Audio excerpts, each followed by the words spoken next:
You are listening to Radio Maria Canada, a Catholic voice wherever you are. We now present the program Via Ruah, hosted by Ana Rivera.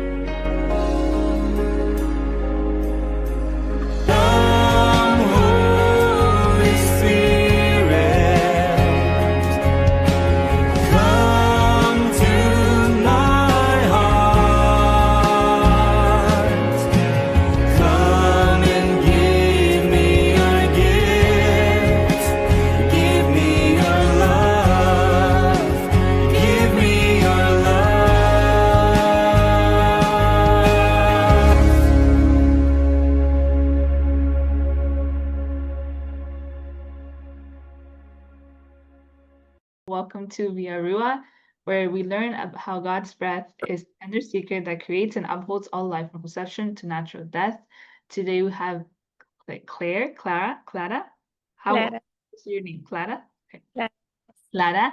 And I was very happy to meet her at the 40 Days for Life Symposium that we had, I think, 2 weeks ago now.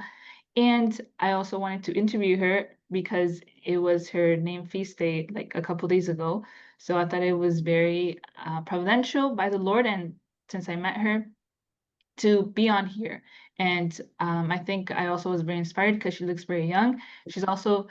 She comes from Colombia, so the fact that she's in another country and is so involved in the pro-life movement, I thought was very inspirational. So, hi Clara, how are you today? Hi, Anna. I'm fine. You? I am doing well. A little bit humid here in Hamilton, Ontario right now. Can you tell us where you are right now? I'm in Texas, in Arlington, and Uh, it's humid. It's humid too. yes. So we have very similar weathers right now. And I guess to start off, I wanted to ask, have you always been pro-life, or like how did that come to be? I think I wasn't because I studied in a public school in Colombia, and I watched TV.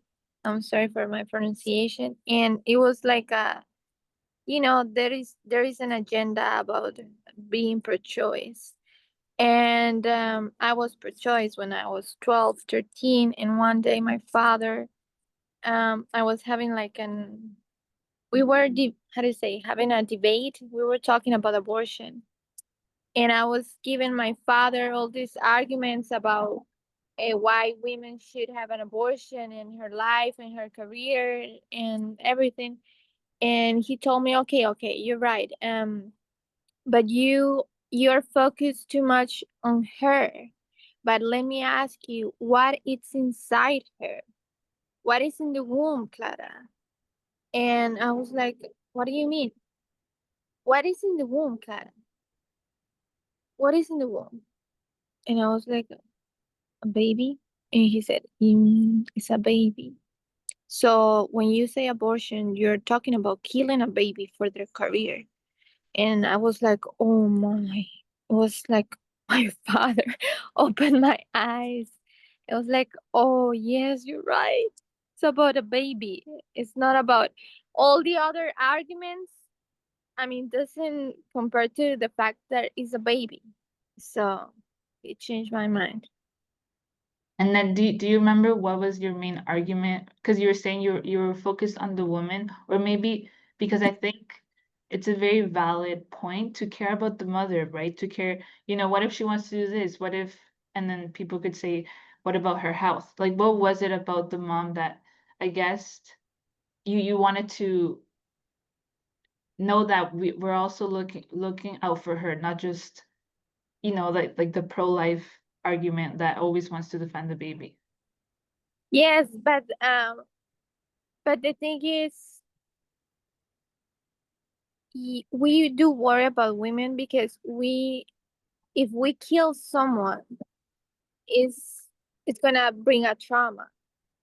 So if you take in Colombia, you're Colombian, there is this legend, La Llorona, and I think in Mexico too, that you hear women crying and crying because they killed their babies.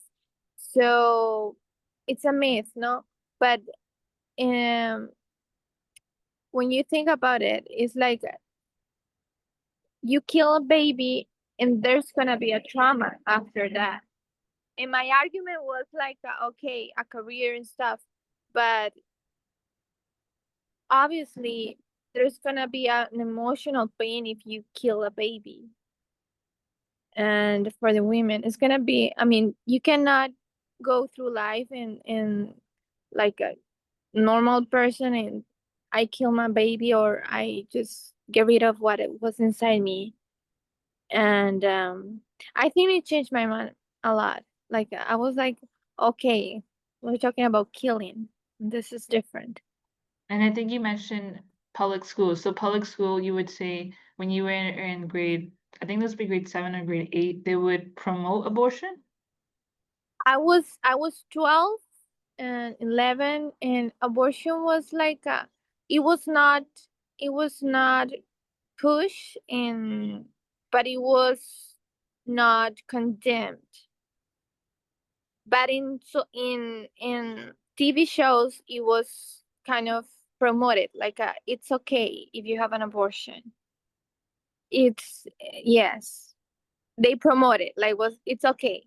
But in school, it was like it is not allowed to talk about that. Even a teacher of mine, she she asked my brother to bring a video about abortion, and he told us, do not talk about this with anyone. And she had, I mean, she could lose her job because of that. And she did it, thank God. And we did it secretly. Nobody in the school knew that she was showing that. But she was a religious teacher. And yeah, if they would find out, they would fire her. And it's kind of like hard. I even from what you're saying, a lot of people in Canada could see themselves being afraid and um abstaining from showing anything that can be controversial, or even sometimes not even just showing a video, even just talking about it.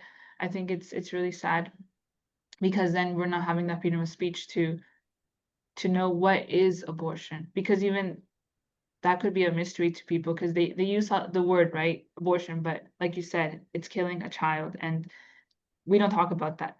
So then from this point forward, did you get involved in a club or a group in Colombia? Nothing. Nothing? Nothing. I was just pro life, and whenever we had an argument with a friend about a debate with a friend, I was like very pro life, and but I didn't do anything. I just kept that in my heart. But my father, he was the guy that changed everything because he was the only guy on earth that I saw that was pro-life near me. I mean, he was, he used to wear a teacher T-shirt. Yeah. covered me, and it was with a on top of the teacher on the teacher. Sorry, it was a baby, and he would on the bus station would give out cards about talking how abortion was the Holocaust of these times. And I was like, my father is kind of rare and kind of weird. But yeah, I didn't do anything. It was here when I got to the States that it changed everything.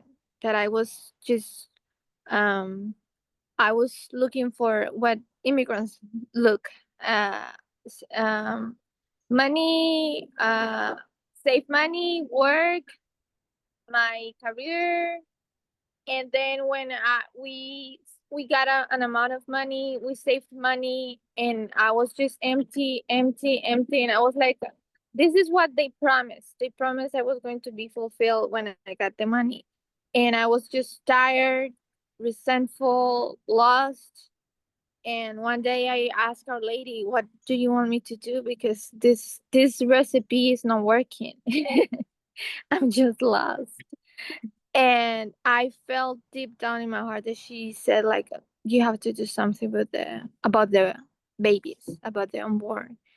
And little by little, I call a pregnancy center and I asked them if they need volunteers. Of course they needed. And I started there, and then one day I met Christine Antolin, and I remember I those days I was just open to the Lord, and I did told him, Father, I want to go to the March for Life, and it was like 2023, I think, and I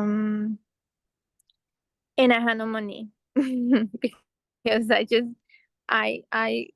gave up, and I was, Father, I gave up everything for you, and there was no chance. And I told Father, you are the God of the impossibles. Take me to DC. Take me to DC. I don't have money, but I know you can. And then I met Christine. In those days where was and I met Christine, and Christine is from, like, is it an organization that she's part of?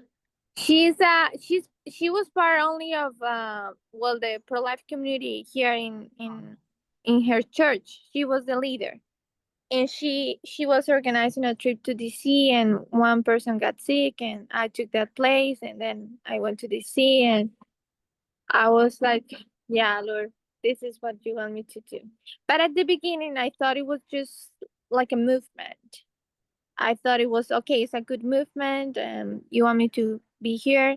But later on I found out I was, it's a fight against the devil. That is so, wow, Clara, that's very powerful. It is a fight against the devil. That's, we should call it that. I don't know. Like, wow. Um, so then you went to the march. What did you think of that? This is your first time at the March for Life in DC. Yes, it was full of joy. It was full of young people. It was full of hope.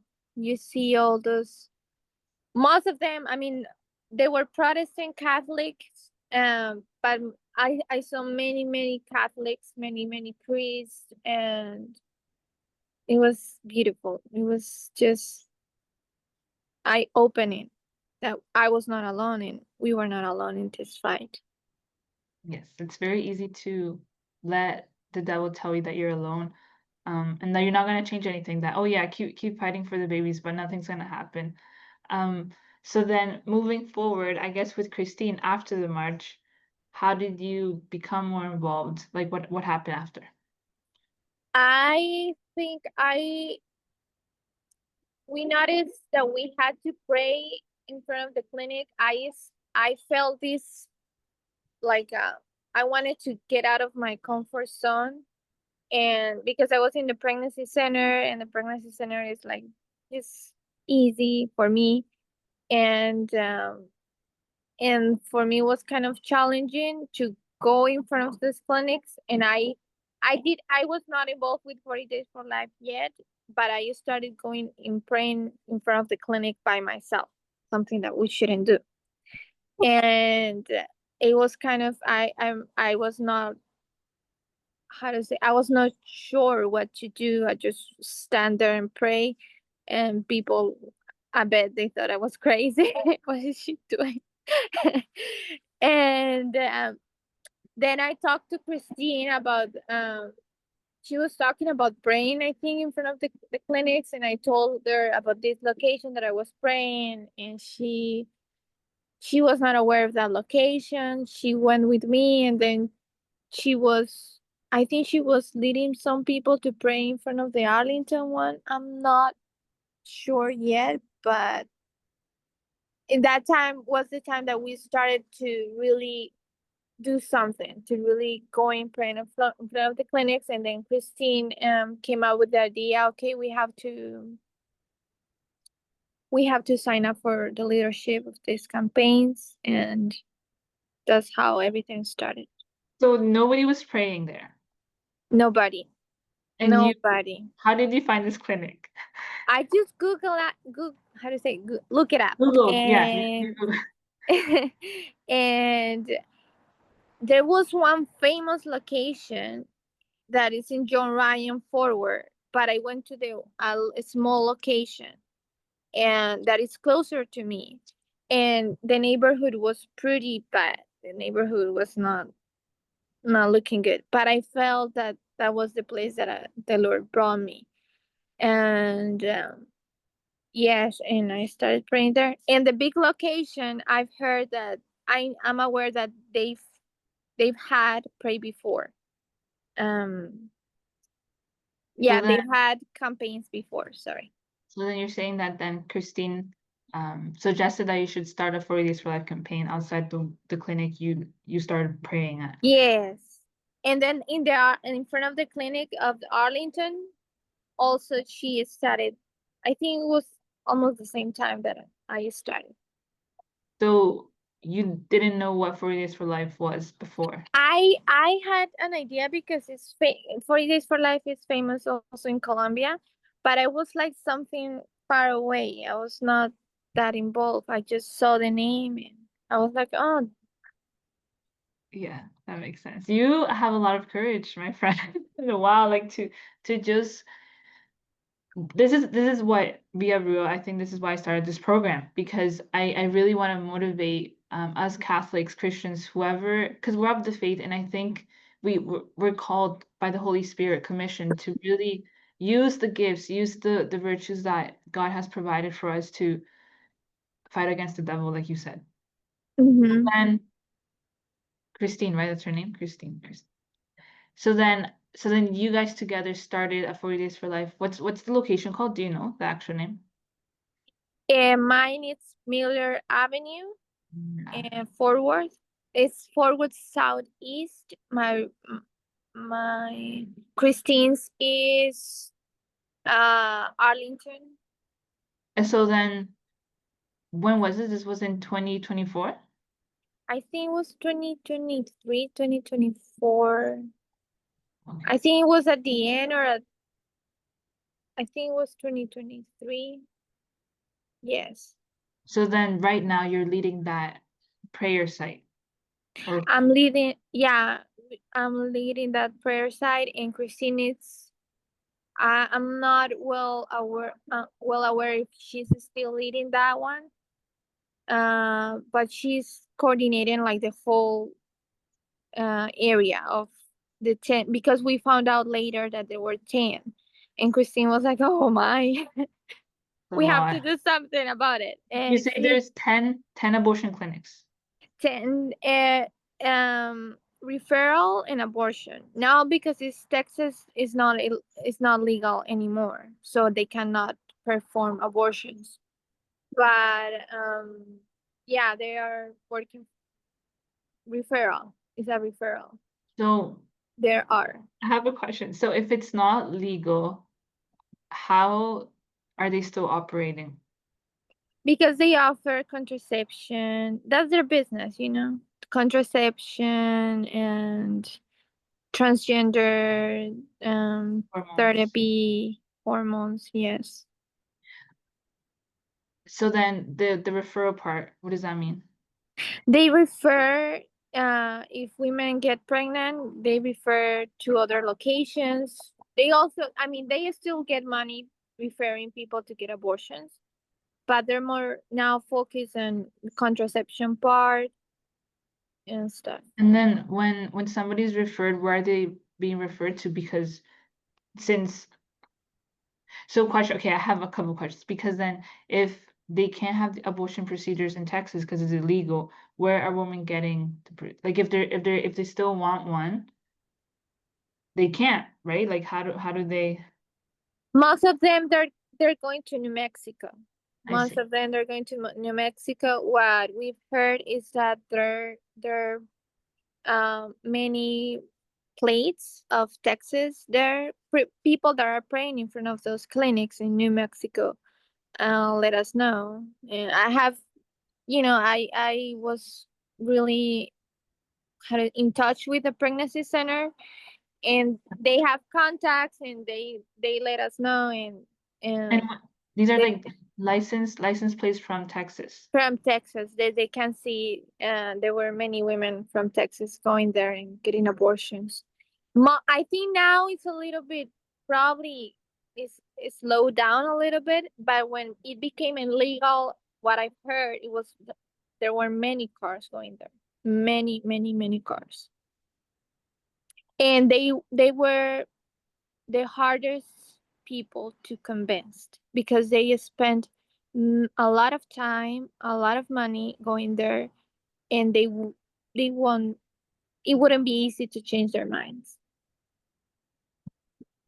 Have you ever talked to a woman that has changed their mind in front of No, to be honest, I haven't had that experience. I'll be blessed the day that I see Of that. course, I know.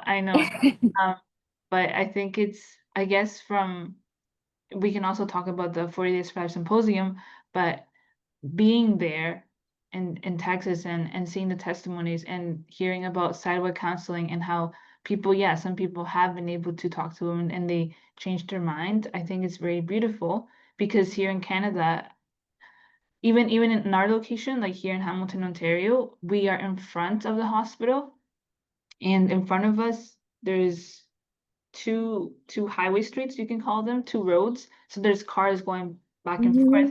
So we're not really at the entrance. And Yeah. I guess that's part of my prayer. I'm like, Lord, should we be closer? But then my fear is that then we won't be able to pray in front of it because then the hospital can apply for a bubble zone law, and then we would have to be further away from the actual location. So which it would be so beautiful What to the be very lawyers front.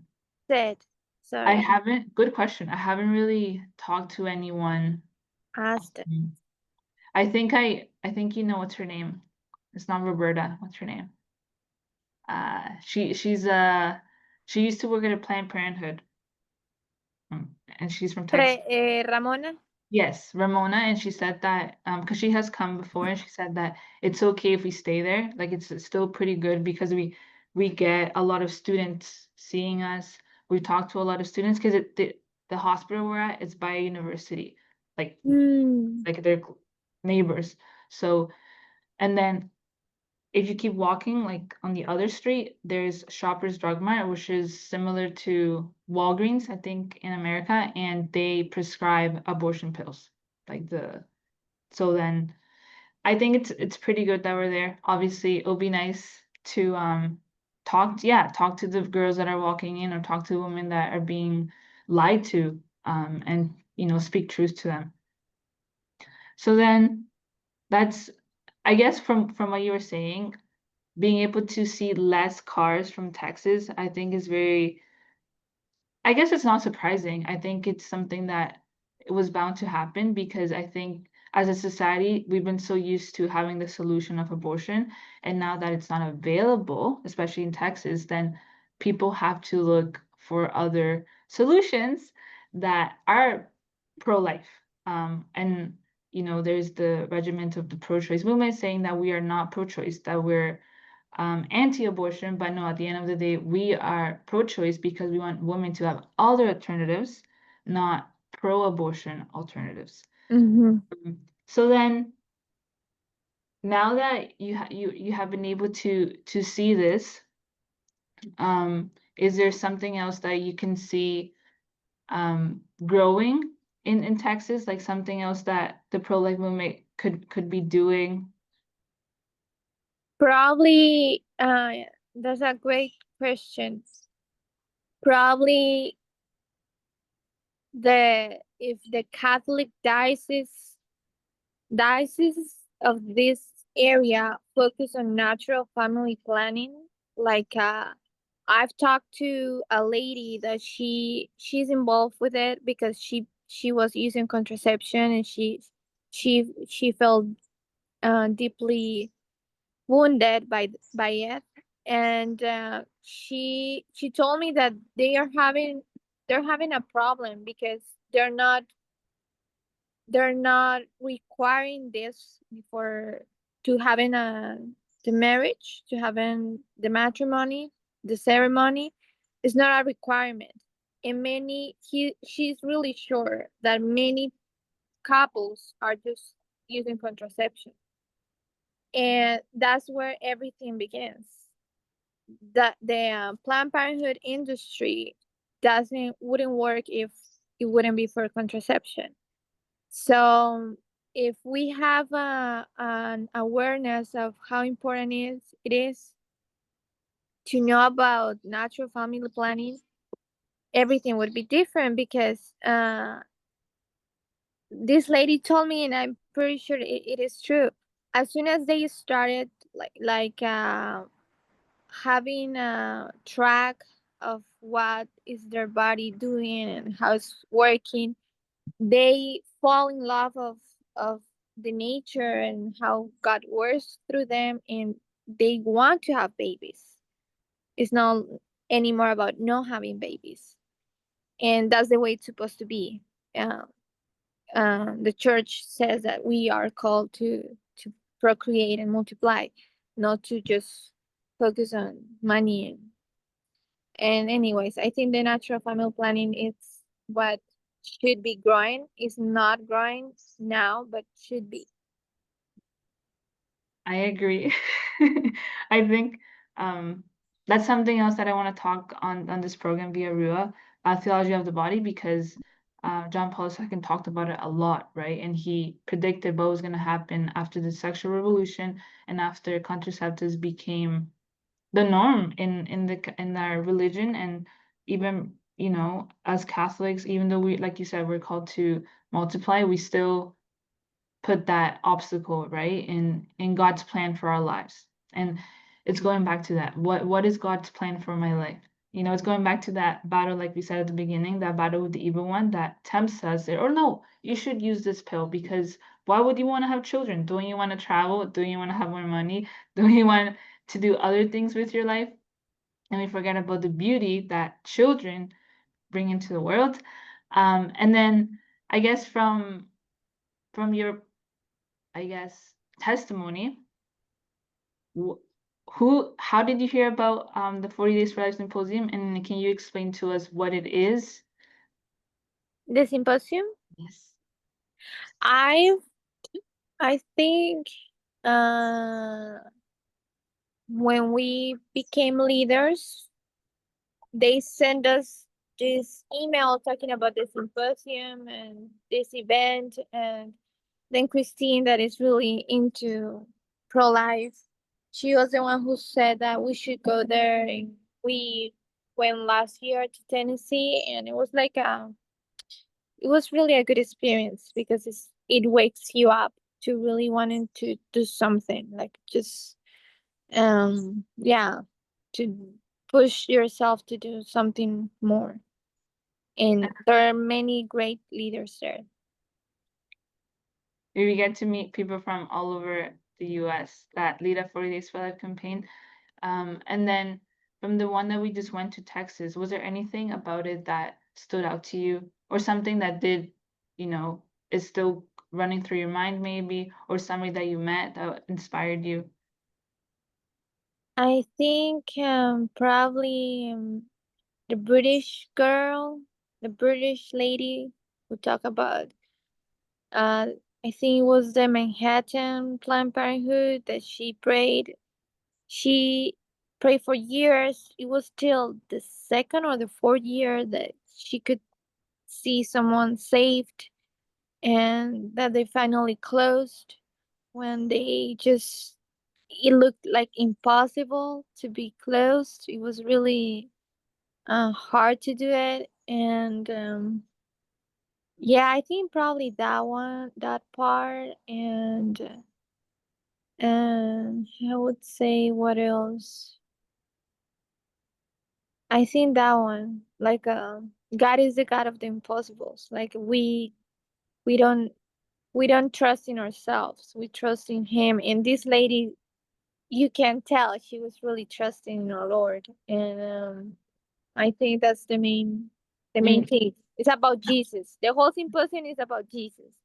And people think, oh, it's about the movement, but it's not. It's about how Jesus is gonna help us, and how he's the focus of this. How he saved us, and he wants us to be happy and wants us to bring his kingdom. So it's nice. Do you remember how many years she prayed outside? I think it was 4. I mean, she's been praying since 2008, 2009, something like that. As far as I can remember, probably I'm wrong. But she was praying in that location, I think, since, I don't know, a couple of years ago, like 5. Um, Mm-hmm. yeah, that's pretty amazing. Especially, I think even right now, I think New York is a blue state or something. So the fact that these abortion clinic closed is a testament to Canada, because we are a very here the Democratic Party is red. So we are very red, which is not good because those are the ones that are pushing for abortion. Very opposite of what America is. Red is pushing for pro-life. And then I wanted to ask something else. Okay, so because you mentioned NFP, so then my question was, could you see the pregnancy clinics opening their doors more towards, or do they already do? Like, do they already try to promote? And sorry, because I think some listeners or some viewers don't know what NFP is. NFP is natural family planning, and it's a way that somebody can look at the chart or cycle out when they're ovulating and when they're not, and then that's the window where they can have a baby, or when they don't have a baby. So is this already happening? Because I think you mentioned the diocese, but could you see the pregnancy clinics I maybe mean, you're right. They should do that, but I don't think they're doing that. I mean, at least in the one that I was, they had not. They don't. They didn't have the people trained to train people, because you need people that knows about that. And it's few of them, and actually, I think probably I'm called, and probably you to get to prepare and to learn about that, to help with that. But my pregnancy center, the one that I was helping, I don't think they had it, and the others, I read their services, and they offer counseling, and but they offer that option, but they don't train in that option. And the other, uh, there are not Catholic, there are Protestants. They are not. Yeah, I think they're not doing it neither. Um, yes. And I think maybe we have to change our perspective, because maybe people that would be the main argument, that it doesn't work. That why use it when it's old school? Yeah. It's very traditional and it doesn't work.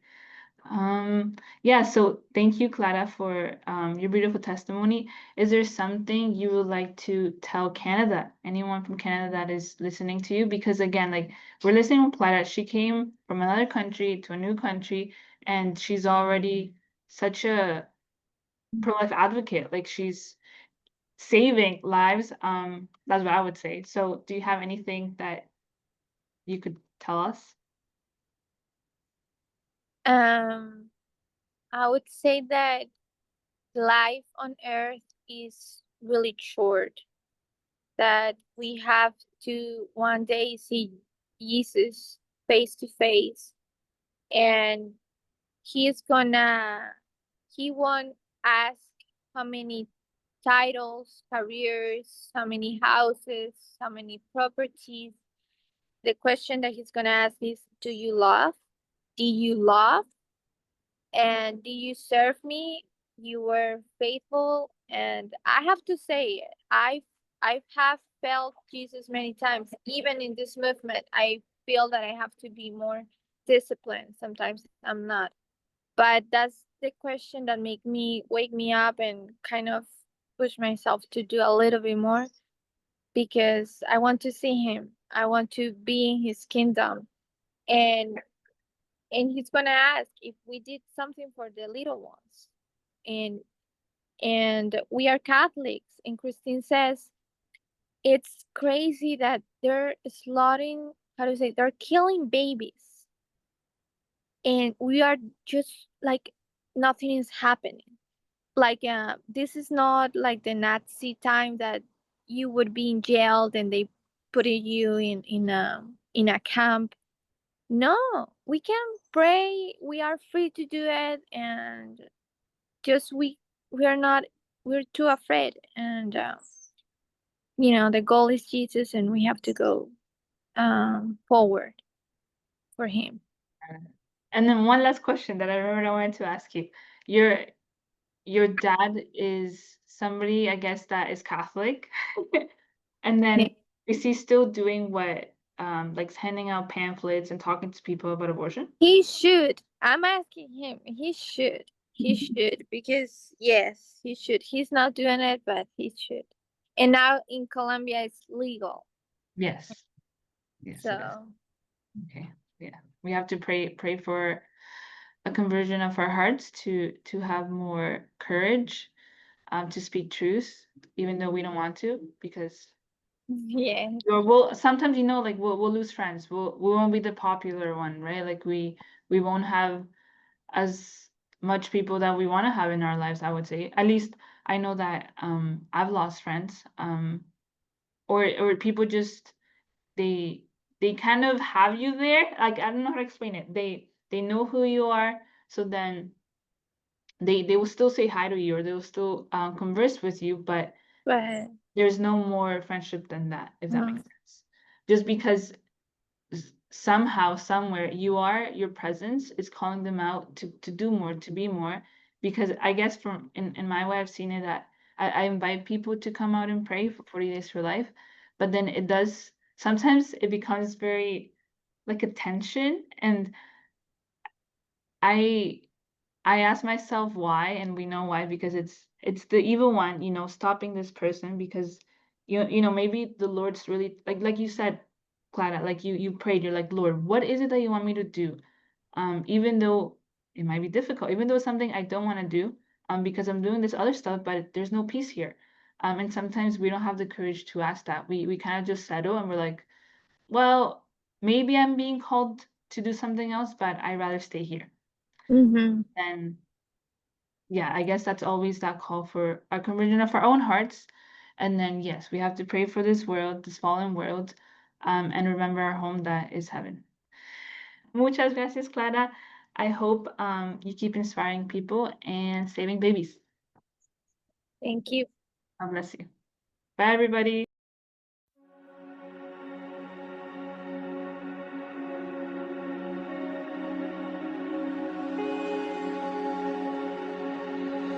You have been listening to the program Via Ruah, hosted by Anna Rivera here on Radio Maria Canada, a Catholic voice wherever you are.